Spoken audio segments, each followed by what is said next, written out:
Shalom. First and foremost, I want to give all praises, honor, and glory to Yahweh, Bahasham Yahushai, Bahasham Lecha Kodash. Double honors to the elders and the apostles of Great Millstone, and peace and blessings to the elect. And today we're going to go into the book of Judges, the 9th chapter. Now, as we left off in the 8th chapter, we saw the deliverance of Israel by Gideon, right, and the armies that were with him, as the Lord delivered the Midianites into his hand. And so at the end we see, the death of Gideon, and so now leading into Judges, the 9th chapter. Now this is Judges chapter 9, verse 1. And Abimelech, the son of Jerubbaal, went to Shechem unto his mother's brethren.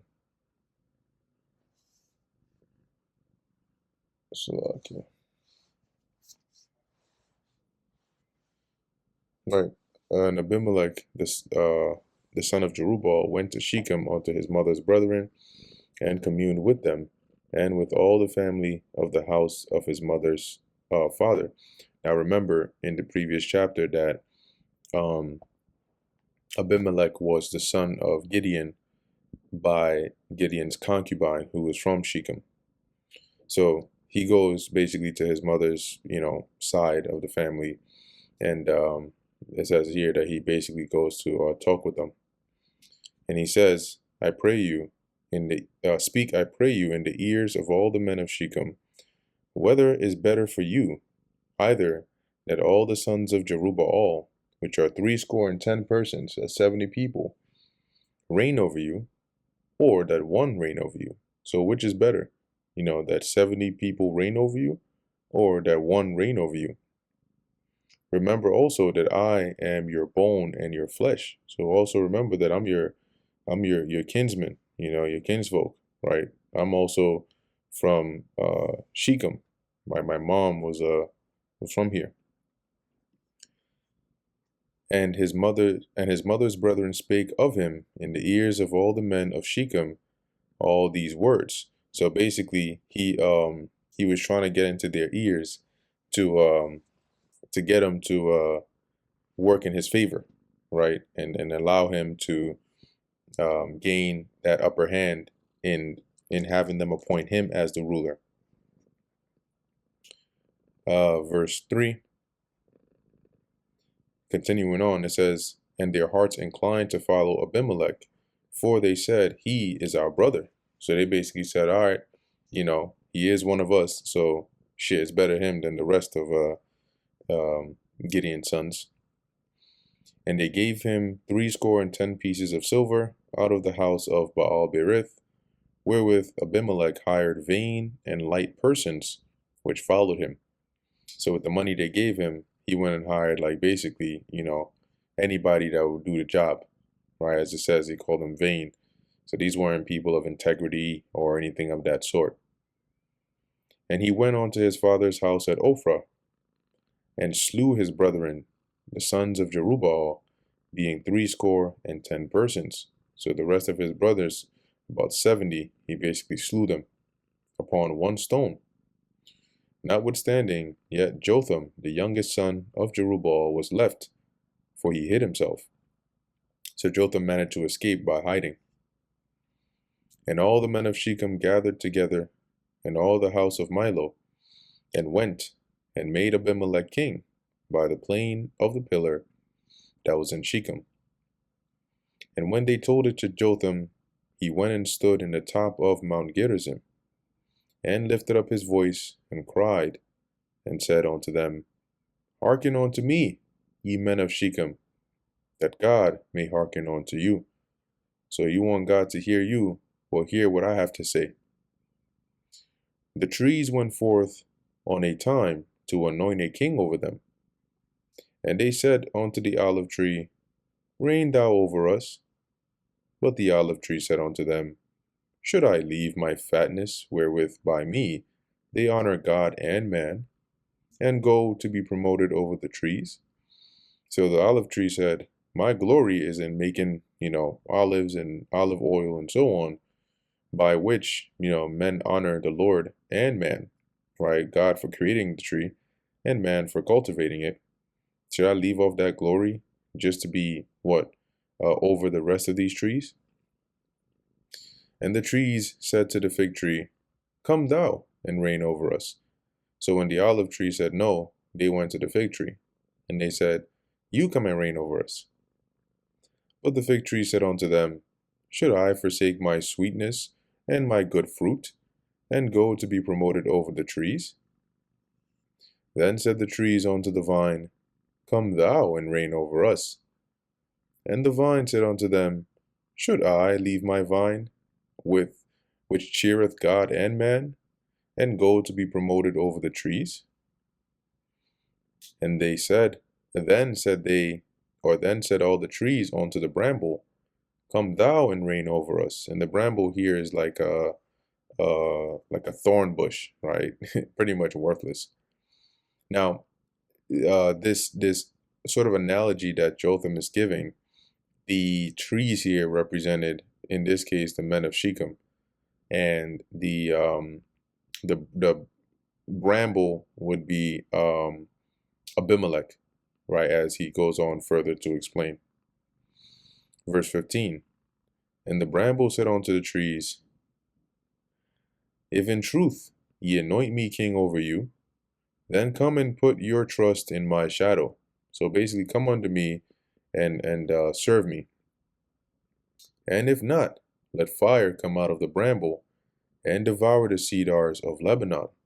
So if you refuse to serve me, then let fire come down and devour you. Now therefore, if ye have done truly and sincere, this is Jotham speaking, in that ye have made Abimelech king, and if ye have dealt well with Jerubbaal and his house, and have done unto him according to the deserving of his hands. So if indeed, you have dealt sincerely, right, in making Abimelech king, and if you have dealt righteously in towards Jerubbaal, which is Gideon, for all the things that he has done for you, and you have treated him as he deserves, for my father fought for you, and adventured his life far, meaning he risked his life, and delivered you out of the hand of Midian. And ye have risen up against my father's house this day, and have slain his sons 70 persons, upon one stone, and have made Abimelech the son of his maidservant, i.e. his concubine, king over the men of Shechem, because he is your brother. So if indeed ye have then dealt truly and sincerely with Jerubbaal and with his house this day, then rejoice ye in Abimelech, and let him also rejoice in you. So he basically cut him, right, and saying, like, look at the things that you've done, right? Gideon, risked his life and fought and delivered you from the hand of the Midianites, and you went by the hand of one of his sons, by his handmaid, to slay the rest of his house, right, and set up Abimelech as king over you. If truly you have dealt righteous, and you've treated Gideon and his house as they should have, or as they deserved, then cool. Let Abimelech reign over you, and rejoice, right, and let it be a good reign. But if not, let fire come out from Abimelech, and devour the men of Shechem, and the house of Milo. And let fire come out from the men of Shechem, and from the house of Milo, and devour Abimelech. And this means this was a curse that Jotham put on them, and it was like, let them destroy each other, right? Let the men of Shechem and Milo be destroyed of Abimelech, and let the men of Shechem and Milo destroy Abimelech. And Jotham ran away, and fled, and went to Beer, and dwelt there for fear of Abimelech his brother. When Abimelech had reigned 3 years over Israel, then God sent an evil spirit between Abimelech and the men of Shechem. And the men of Shechem dealt treacherously with Abimelech. So the Lord basically put a separation between them, to where they started to plot against Abimelech.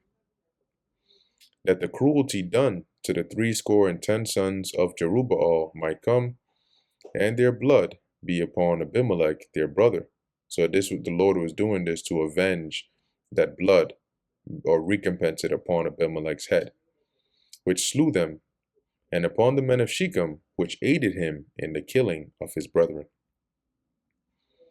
And the men of Shechem set liers in wait for him in the top of the mountains. This was for Abimelech. They basically set an ambush for him. And they robbed all that came along that way by them. And it was told Abimelech.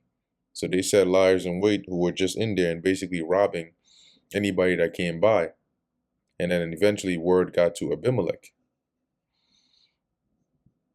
And Gaal, the son of Ebed, came with his brethren and went over to Shechem. And the men of Shechem put their confidence in him. So they basically were like, yo, you know what? We're going to follow this guy. And they went out into the fields and gathered their vineyards and trode the grapes. So this was during the harvest time. They trode the grapes, meaning to trample and step on them. That's how you get the wine. And made merry and went into the house of their God and did eat and drink and cursed Abimelech. So they were following after Gaal, and basically talking all kinds of smack against Abimelech. And Gaal, the son of Ebed, said, now at this point they're probably drunk, who is Abimelech, and who is Shechem, that we should serve him? Is not his son, is not he the son of Jerubbaal, and Zebul his officer? Serve the men of Hamor, the father of Shechem, for why should we serve him? So, he's just Gideon's son, and this Zebul over here is his officer. Who the hell is he? So, you serve the true Shechemites, right, of Hamor. For why should we follow this guy? Once again, this being the Lord's doing. And would to God this people were under my hand, then would I remove Abimelech. And he said to Abimelech, increase thine hand and come out. Now at this point, he said this against Abimelech, but it wasn't to Abimelech's face. And when Zebul, the ruler of the city, heard the words of Gaal, the son of Ebed, his anger was kindled. He got real pissed. And he sent messengers unto Abimelech privately, saying, behold, the Gaal, the son of Ebed, and his brethren be come to Shechem. And behold, they fortified the city against thee. So this guy Gaal's over here, and he's basically turning everybody against you. Almost like turning this place into a stronghold against you. Now therefore up by night, thou and the people that is with thee, and lie in wait in the field. So grab your men and come and basically set an ambush here in the field this night. And it shall be that in the morning, as soon as the sun is up, thou shalt rise early and set upon the city. And behold, when he and the people that is with him come out against thee, then mayest thou do to them as thou shalt find occasion. So basically come and attack, right? And they're going to come out and fight against you. And then at that point, you do whatever you want to do to them. And Abimelech rose up and all the people that were with him by night. And they laid wait against Shechem in 4 companies. So he broke up his men into 4 groups. And Gaal, the son of Ebed, went out and stood in the entering of the gate of the city. And Abimelech rose up, and the people that were with him, from lying in wait, likely being the next morning.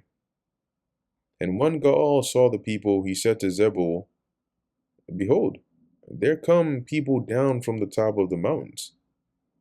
And Zebul said unto him, oh, no. Thou seest the shadows of the mountains as if they were men. No, that's just the shadows. Your eyes are deceiving you. Those are not no men. And Gaal spake again and said, so now as they're getting closer, he's like, nah, hold up. Gaal spake again and said, see, there come people down by the middle of the land. And another company cometh along by the plain of Meonanim. Then said Zebul unto him, Where is now thy mouth, wherewith thou saidst, Who is Abimelech, that we should serve him? Is not this the people that thou hast despised? So he basically said, what happened to all that shit you were talking? You know, just last night you was all high and mighty, right? Talking about who's Abimelech and, we ain't going to serve him. Well, that's them right there. So why don't you go out there and back up those words? Go out, I pray now, and fight with them. And Gaal went out before the men of Shechem and fought with Abimelech. And Abimelech chased him, and he fled before him, and many were overthrown and wounded, even unto the entering of the gate. And thus began the curse of Jotham to take effect on him. So now the men of Shechem were fighting against Abimelech, being led by Gaal. Abimelech starts to smite them. They're losing the battle. Verse 41, And Abimelech dwelt at Arumah, and Zebul thrust out Gaal and his brethren, that they should not dwell in Shechem. So he basically kicked them out. Kicked them out of there. And it came to pass on the morrow that the people went out into the field, and they told Abimelech. And he took the people and divided them into 3 companies, and laid wait in the field. So when the men of Shechem went out, Abimelech was informed, and he set an ambush in the field. And looked, and behold, the people were come forth out of the city, and he rose up against them and smote them. And Abimelech and the company that was with him rushed forward, and stood in the entering of the gate of the city. And the 2 other companies ran upon all the people that were in the fields and slew them. So they basically blocked their entrance to run back into the city, and then the other groups of Abimelech attacked them while they were in the field. And Abimelech fought against the city all that day, and he took the city, and slew the people that was therein, and beat down the city, and sowed it with salt. And when all the men of the tower of Shechem heard that, they entered into an hold of the house of the god of Berith. So one of their idols, they went into one of the temples over there to basically lock themselves in there. And it was told Abimelech that all the men of the tower of Shechem were gathered together. And Abimelech gat him up to Mount Zalmon, he and all the people that were with him. And Abimelech took an axe in his hand, and cut down a bow from the trees, being a branch, and took it, and laid it on his shoulder, and said unto the people that were with him, What ye have seen me do, do. Or what ye have seen me do, make haste, and do as I have done. So just like I cut down a branch, every one of you go cut down a branch. And all the people likewise cut down every man his bow, and followed Abimelech, and put them to the hold, and set the hold on fire upon them. So they used the branches as wood for the fire, to set that temple or stronghold on fire, to burn the people in it. So that all the men of the tower of Shechem died also, about 1,000 men and women. It's interesting how Jotham mentioned that, right? Let fire come out and devour them. And then the means by which Abimelech slays them is by setting them on fire in that tower. Then went Abimelech to Thebes, Thebez, and encamped against. Let me see how it's actually pronounced here. Pronunciation. Yeah, okay, so Thebes. There you go. That's all right. That's all right. Against Thebes, and took it. But there was a stronghold within the city, and thither fled all the men and women. So after he went there, he basically, took it over. All the men and women ran and hid inside of the stronghold in there. In all the city, and shut it to them, and got them up to the top of the tower. And Abimelech came on to the tower, and fought against it, and went hard onto the door of the tower to burn it with fire. So he tried to break through the doors, to get axes in there. And then he decided, you know what, we're just going to burn it. And a certain woman cast a piece of a millstone upon Abimelech's head, and all to break his skull. Now, a piece of a millstone is not small and it's not light, right? Those millstones were some heavy stones, right? Let's look this up here. A millstone. Let's look up ancient Israel. Yeah, so you can see the material that they made of. This is heavy stuff right here. But obviously, I don't think this woman was like lifting these big ass ones. There's smaller. There we go. This is like a smaller example of a millstone here. But these stones were not light. And on top of that, and they were not light, but that was okay because the women weren't necessarily lifting them, right? They were grinding them, so they were turning it. And also, given the height of the tower, right, the force of gravity pulling it down, that would have done some major damage. In any case, wham, that joint landed on his head, and he knew from that point, yeah, it's over. He started seeing, you know, one man turn into three, back into one, back into two. He said, yeah, I'm done. Then he called hastily unto the young man, his armor bearer, and said unto him, draw thy sword and slay me. So while he still had breath in him, his last request was, you come and kill me, that men say not of me, a woman slew him. And his young man thrust him through, and he died. So because once again, it would be an embarrassing or disgraceful thing to go out that way, right? That he was slain by a woman. They're like, oh shit. And when the men of Israel saw that Abimelech was dead, they departed every man onto his place. Now I believe that this account was mentioned in the fast forward to the time of King David. I believe this was during the time of Joab that one of the ladies made reference to this. Let me see here. No, not this one. Yeah, the millstone upon the head. Yeah, here we go. 2 Samuel 11 and 21. And I think this was when they were going after, who was it? Let me see. Let's go up a bit.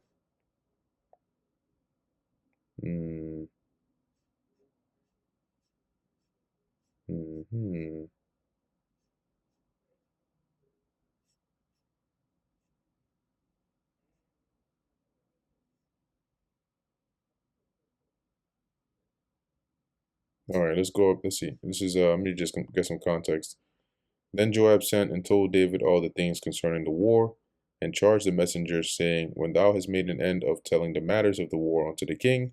There we go. So it was David. Yeah, it was David that, his response being when the men, Joab instructed the men to go to draw close to the walls of the Ammonites.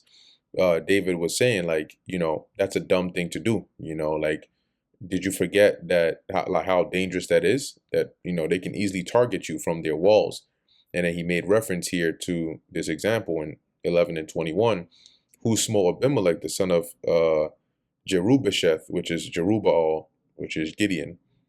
Did not a woman cast a piece of a millstone upon him from the wall that he died in Thebes? Why went ye nigh the wall? So this is what Joab was saying. If you tell David this and he replies with this answer, because he'll be upset, he'll say, like, why did you pull such a stupid move to kill our men? Then you tell him that Uriah is also dead. And that would basically give David the message that, oh, so this was purposely done to take out Uriah. But yeah, just wanted to, I knew I had seen that somewhere else. Anyway, back to Judges chapter 9, verse 56. Thus God rendered the wickedness of Abimelech, which he did unto his father, in slaying his 70 brethren. And all the evil of the men of Shechem did God render upon their heads, and upon them came the curse of Jotham, the son of Jerubbaal. And that brings us to the end of the book of Judges, the 9th chapter. Lord willing, that was edifying to the elect. In closing, I want to give all praises, honor, and glory to Yahweh, Bahasham, Yahushai, Bahasham, Brachah Kodash. Until next time, Shalom.